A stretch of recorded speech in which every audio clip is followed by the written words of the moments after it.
It's time for the Momentum Masterclass! It's time to join Gary Gold with Momentum Masterclass.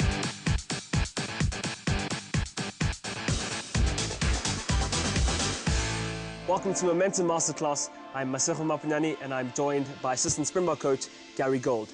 Now Gary Gold, once again we're on this issue of how to penetrate an efficient defence. Now we have a question sent in by a high school first team coach. Overs and unders lines. What are they and how can we use them?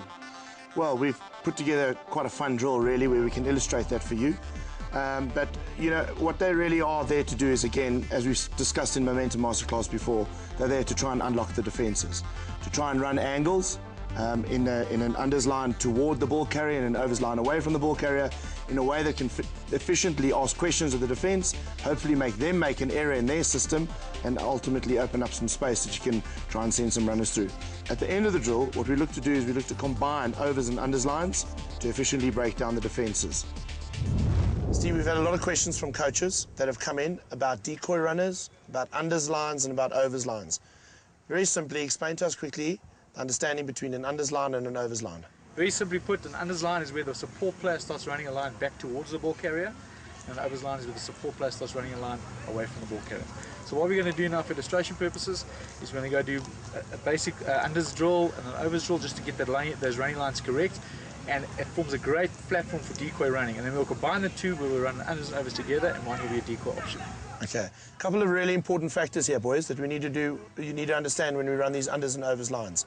You've got to get your timing and your accuracy, that it looks like you're going to get the ball, and you are an option to receive the ball.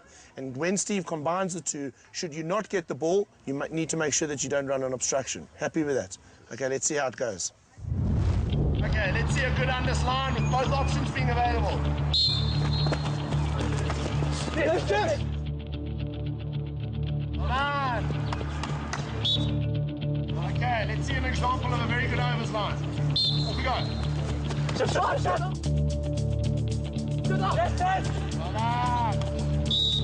And you have both a great option there to be hit, eh? Well done.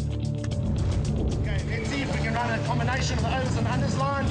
And let's see if you make the right decision, you put the guy away in the hole. Ready? Well done. Okay, we've had one good example. We spotted the hole perfectly. Let's see if we can spot it again. Let's see if the defenders do something differently. Let's go. Combination of the over and unders line.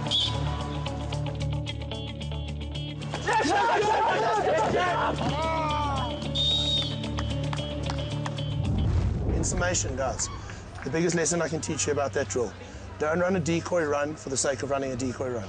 Run a decoy run as if you're going to get the ball. As long as you believe you're going to get the ball every single time, you'll be convincing, you'll hold the defense, they'll be convinced the move will work.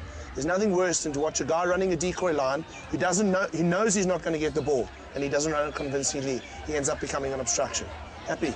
Okay, well done, guys. Thank you.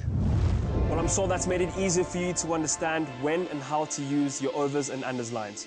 If you want to see more of that, go into FNB TV on YouTube or our Facebook fan page, FNB Classic Classes, or our website, fnbclassicclasses.co.za. Next week, we take a look at the use of aerial skills when looking to counter-attack. This masterclass was brought to you by Momentum.